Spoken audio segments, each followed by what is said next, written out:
Hello dear student, welcome to my channel Arun bio classes. तो आज हम आहार नाल के छठे पार्ट 5 इंटेस्टाइन का अध्ययन करेंगे। इससे पहले 5 पार्ट हो चुके हैं, मुख गुहिका, उसके बाद ग्रसनी, फिर ग्रसिका, ओइसोफेगस और स्टमच, माउथ, उसके बाद माउथ कैविटी था, बकल कैविटी था, उसके बाद था फेरिंग्स, फिर ओइसोफेगस, स्टमच, और आज है छठा पार्ट आंत या इंटेस्टाइन। आंत या इंटेस्टाइन के बारे में आज हम अध्ययन करेंगे। देखिए, आंत आहार नाल का सबसे लंबा भाग है। शेष जो बचा भाग होता है, अमाशय के बाद शेष बचा भाग सारा आंत कहलाता है और सबसे लंबा भाग होता है। इसे 2 भागों में बांटा गया है, छोटी आंत और बड़ी आंत। छोटी आंत और बड़ी आंत। देखिए, छोटी आंत को छोटी आंत, वैसे तो छोटी आंत की लंबाई बहुत ज्यादा होती है, 25 सेंटीमीटर ये है, 1 मीटर ये है, 1.75 मीटर ये है, अर्थात 3 मीटर के करीब है। लेकिन फिर भी और बड़ी आंत लगभग 1.5 मीटर होती है, तो भी इसको छोटी आंत और इसको बड़ी आंत कहते हैं। बल्कि इसकी लंबाई कम है, इसकी लंबाई ज्यादा है। क्यों कहते हैं? क्योंकि छोटी आंत का व्यास, इसकी जो गोलाई होती है, व्यास होता है, वो कम होता है, बड़ी आंत का व्यास अधिक होता है, इसी कारण से इसको बड़ी आंत कहते हैं। छोटी आंत की बात करें अपन, छोटी आंत, तो छोटी आंत देखिए कहां से शुरू होगी। हमने इससे पहले वाली क्लास के अंदर अमाशय पढ़ा था, तो अमाशय का पाइलोरस भाग, यानी कि पाइलोरिक जो भाग है, पाइलोरिस भाग है, जठर निर्गमी भाग, वहां से जठर निर्गमी भाग से आगे शुरू हो रही थी ग्रहणी। चित्र के अंदर भी दिया हुआ था ग्रहणी। तो छोटी आंत, ग्रहणी जो है छोटी आंत का ही भाग होता है। तो ग्रहणी से शुरू होती है, यानी अमाशय के पाइलोरस छिद्र से आगे छोटी आंत होती है। अमाशय जो है पाइलोरस छिद्र के द्वारा छोटी आंत में ही खुलता है। यह जीवित अवस्था में लगभग 3 मीटर लंबी होती है। जीवित अवस्था में 3 मीटर लंबी होती है, परंतु मरने के बाद कुछ और लंबाई बढ़ जाती है। क्यों? क्योंकि मरने के बाद में शरीर शिथिल पड़ जाता है, सब कुछ फैल जाता है, जो चीजें, जो उत्तर की संरचना होती है, जो झिल्लियां होती हैं, वो सभी खींची हुई होती हैं, सभी तनी हुई होती हैं, लेकिन मरने के बाद सब शिथिल पड़ जाता है, इसलिए इसकी लंबाई कुछ मरने के बाद बढ़ जाती है। इसे 3 भागों में बांटा गया है। छोटी आंत को 3 भागों में बांटा गया है। पहला भाग है ग्रहणी, ड्यूडेनियम, उसके बाद अग्र क्षुद्रांत, दूसरा भाग जेजुनम कहलाता है, फिर है क्षुद्रांत यानी शेषांत या क्षुद्रांत या इलियम, सबसे अंतिम भाग होता है। ग्रहणी की लंबाई 25 सेंटीमीटर, जेजुनम अग्र क्षुद्रांत की लंबाई 1 मीटर और क्षुद्रांत की लंबाई 1.75 मीटर होती है।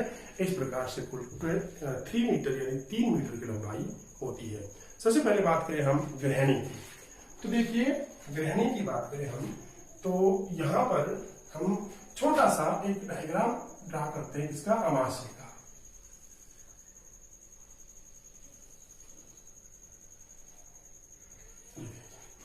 तो अमाशय के अंदर ये जो भाग है, ये पाइलोरस भाग है।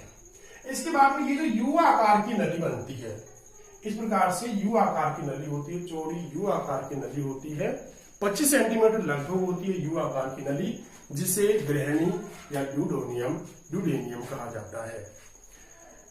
इस ग्रहणी भाग में ग्रहणी के इस भाग में एक बात का ध्यान दीजिएगा, अमाशय डायफ्राम को पार करने के बाद होता है। हमारे शरीर में यहाँ पर डायफ्राम होता है, तनुपट होता है, तनुपट को चीर करके ग्रसिका प्रवेश कर जाती है और उसके बाद होता है अमाशय, नीचे उदर गुहा में स्थित होता है अमाशय। तो इस उदर गुहा के अंदर ग्रहणी के पास में यकृत, लीवर और अग्नाशय, पैंक्रियाज भी स्थित होते हैं। यकृत और लीवर, पैंक्रियाज, यकृत यानी लीवर और पैंक्रियाज, अग्नाशय, ये भी स्थित होते हैं। तो इस प्रकार से यहाँ पर यकृत से निकलने वाला, जो यकृत से जो पीतरस बनता है वो पित्ताशय में जाता है, तो पित्ताशय से निकलने वाली पीतवाहिनी, सामान्य पीतवाहिनी, और अग्नाशय से निकलने वाली अग्नाशय वाहिनी, अग्नाशय से निकलने वाली अग्नाशय वाहिनी, इन दोनों के छिद्र आकर के खुलते हैं ग्रहणी के अंदर। ध्यान दीजिएगा, ग्रहणी में अग्नाशय से आने वाली अग्नाशय वाहिनी, पित्ताशय से आने वाली पीत वाहिनी के छिद्र आकर के खुलते हैं। दोनों वाहिनियों के छिद्र, दोनों वाहिनियों की नलिका आगे चल करके एक हो जाती हैं और एक छिद्र के द्वारा ग्रहणी में आकर खुलती हैं, जो कि पीतरस और पाचक एंजाइमों का स्रावण करती हैं।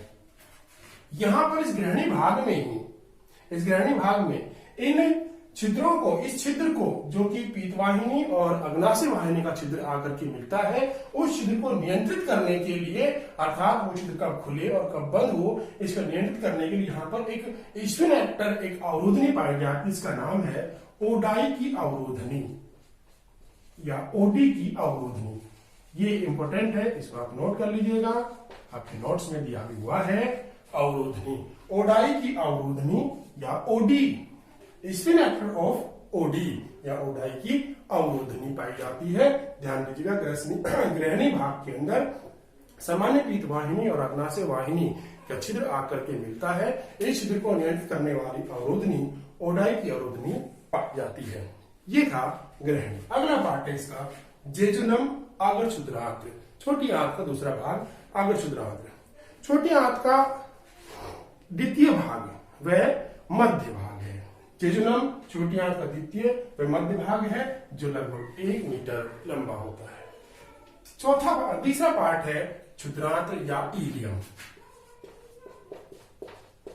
इलियम, क्षुद्रांत्र या इलियम, यह 1.75 मीटर होता है और अंतिम खंड होता है, काफी कुंडलित होता है। यह भाग हमारे इस उदर भाग के अंदर काफी कुंडलित होता है। सभी आंत्र योजनी झिल्ली के द्वारा ये नलिकाएं जुड़ी हुई होती हैं, आंत्र योजनी झिल्लियों के द्वारा जुड़ी होती हैं। अर्थात हम झुकते हैं, दौड़ते हैं, कूदते हैं तो ये नहीं कि ये उलझ जाती हैं, ये वहीं पर सधी हुई हैं। आंत्र योजनी झिल्लियों के द्वारा ये कुंडलन, ये नलिकाएं सारी सधी हुई हैं।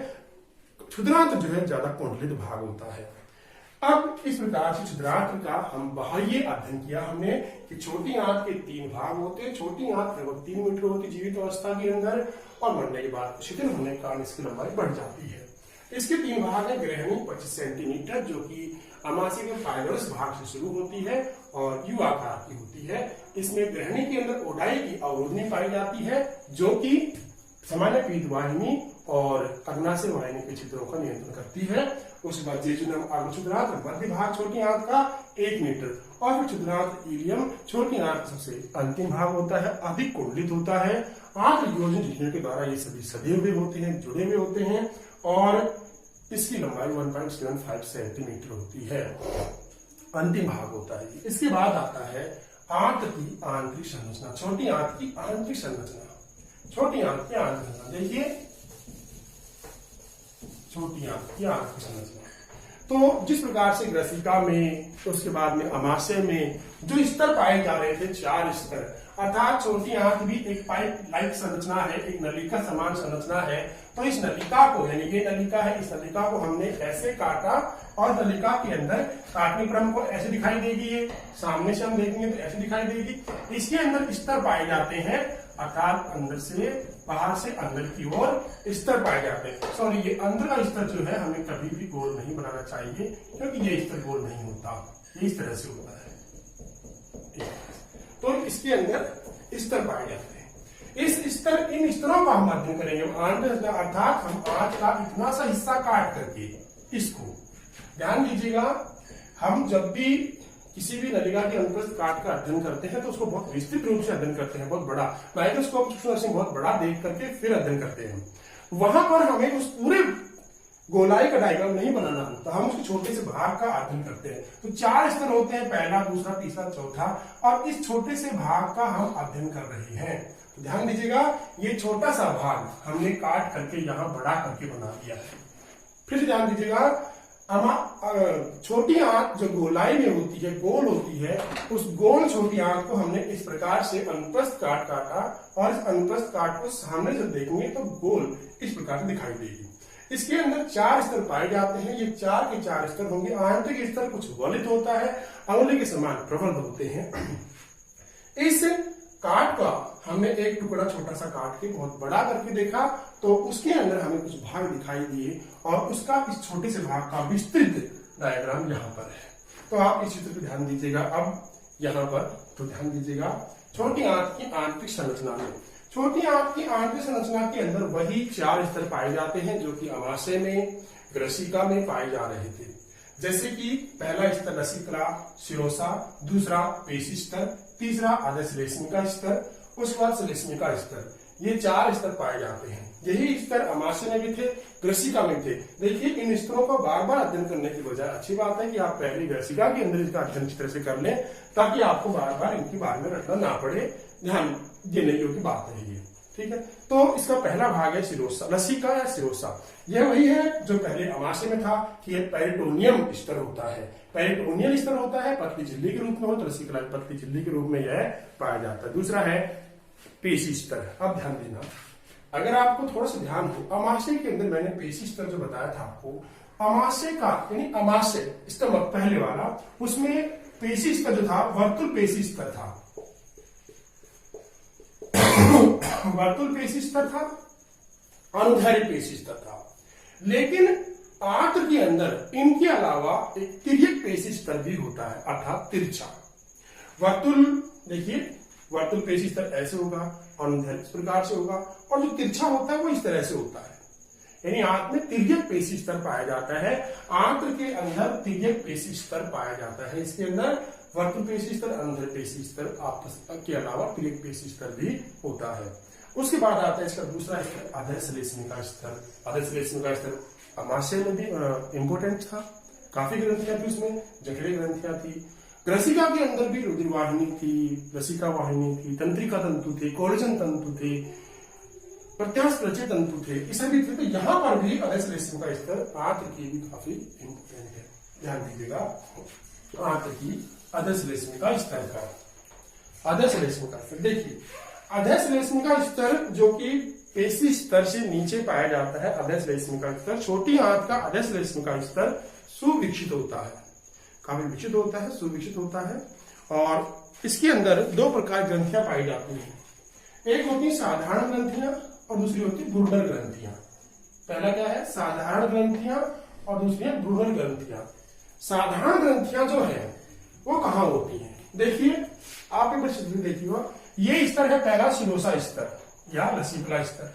उसके बाद दूसरा स्तर है पेशी स्तर, जिसके अंदर शिरोसा हो गया, उसमें पेशी स्तर है, वर्तुल पेशी, तिर्यक पेशी है, फिर अधश्लेष्मिका है, फिर श्लेष्मिका स्तर सबसे ऊपर वाला ये जो अंदर की तरफ है, ये वाला अधश्लेष्मिका। तो यहाँ पर अधश्लेष्मिका स्तर के अंदर साधारण ग्रंथियां, ब्रूनर ग्रंथियां पाई जाती हैं। तो साधारण ग्रंथियां जो है, अधश्लेष्मिका की जो अंदर की खांच बनती हैं, ये दरारें बनती हैं, ये दरारें बीच ये बनती हैं, इन दरारों को कहा जाता है लीवर पुन की दरारें। लिखा भी हुआ है लीवर पुन की दरारें, ये है लीवर पुन की दरारें। साधारण ग्रंथियां लीवर पुन की दरारों में पाई जाती हैं। साधारण ग्रंथियां कहाँ मिलती हैं, लीवर पुन की दरारों में। दूसरी है ब्रूनर ग्रंथियां। ब्रूनर ग्रंथियां, ये ग्रंथियां कैसी होती हैं, और ये है दूसरी ग्रंथि, काफी इंपॉर्टेंट ग्रंथियां हैं ये भी। इनके द्वारा अतिरिक्त श्लेष्मा का स्राव किया जाता है।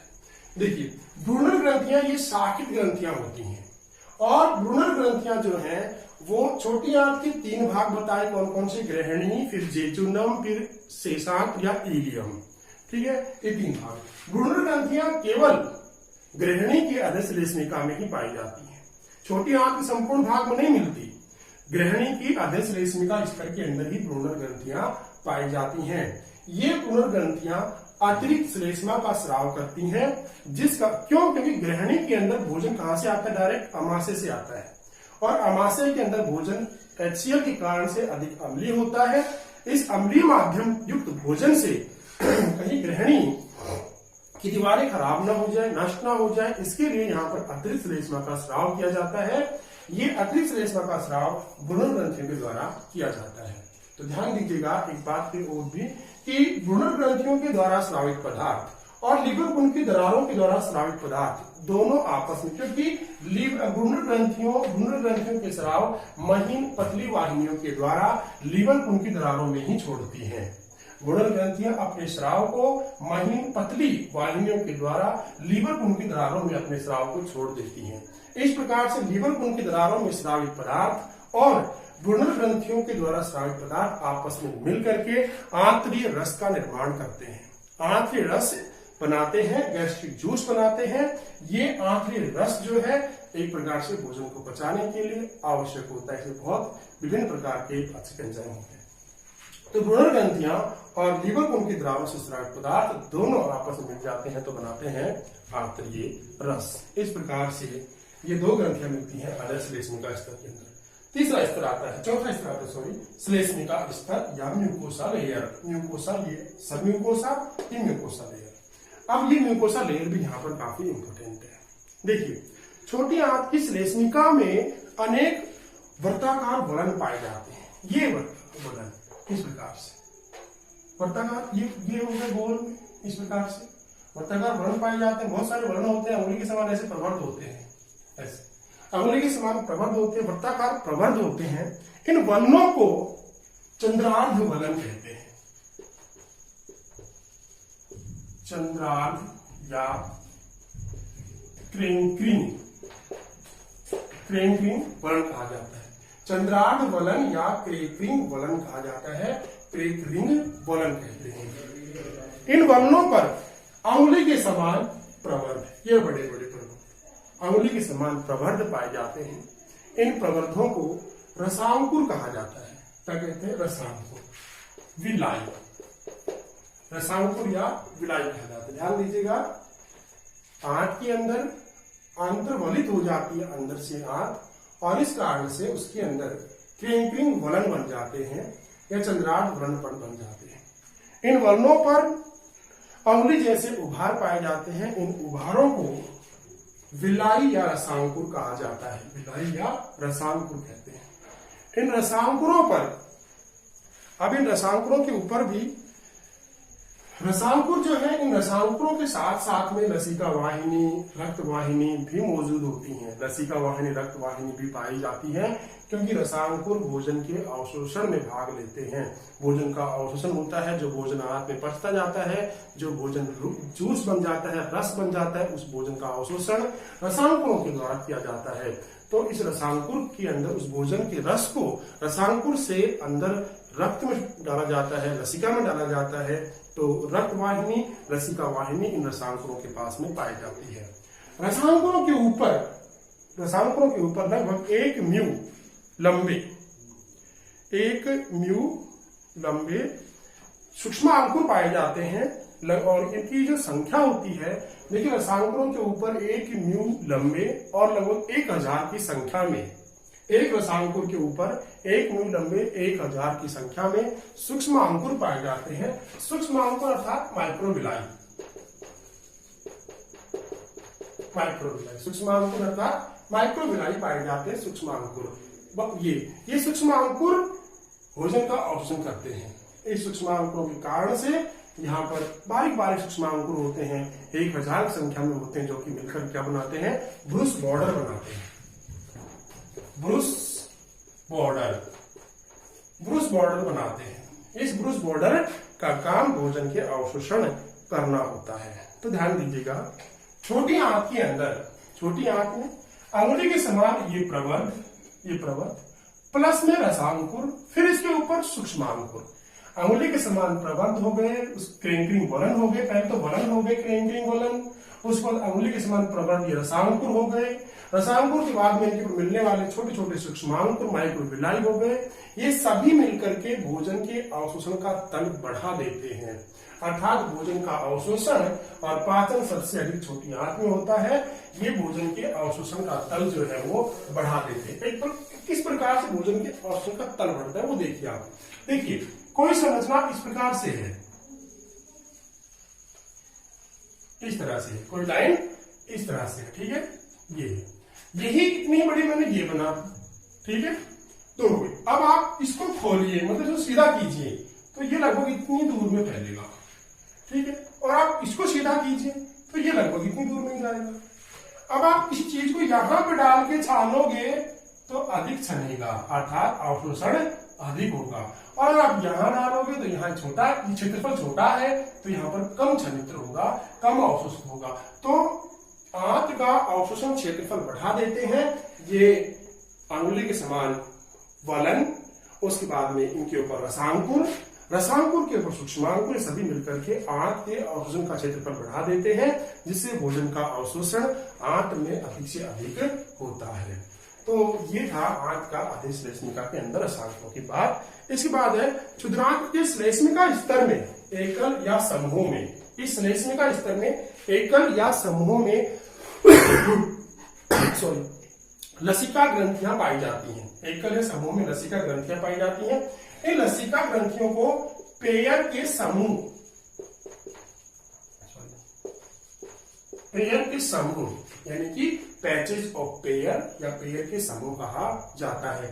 ये लसिका ग्रंथियां होती हैं अर्थात जब भोजन के साथ में कोई जीवाणु, कीटाणु या कुछ ऐसी चीजें आ जाती हैं जो कि भोजन में अनावश्यक होती हैं, तो ये पेयर के समूह एक्टिव होकर के हमें उनसे लड़ने के लिए एंटीबॉडी तैयार करके देते हैं, जिससे भोजन के अंदर आने वाले जीवाणु को आदि को मार दिया जाता है।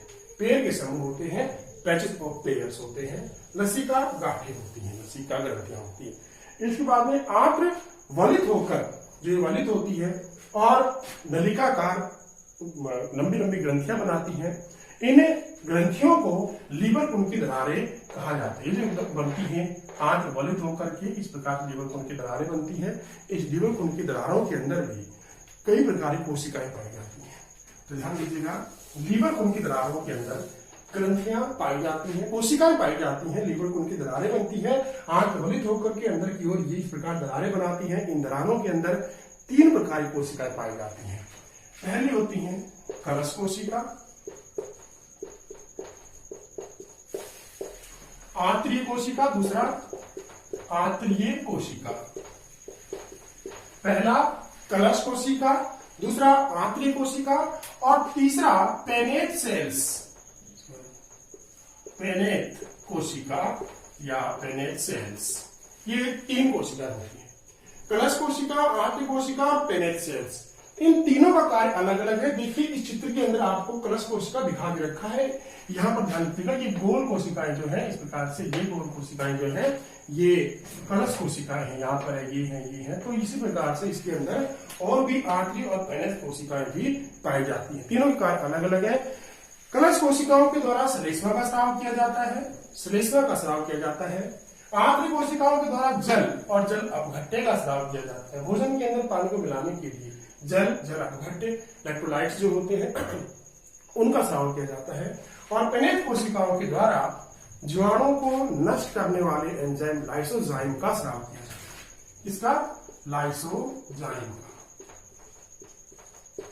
जो कि जीवाणुओं को नष्ट करता है। भोजन के साथ आए हुए जीवाणु आदि को नष्ट करने के लिए पेनेट कोशिकाओं के द्वारा लाइसोजाइम का स्राव किया जाता है, लाइसोजाइम का। ठीक है, तो इस प्रकार से लाइसोजाइम जो है ये जीवाणु को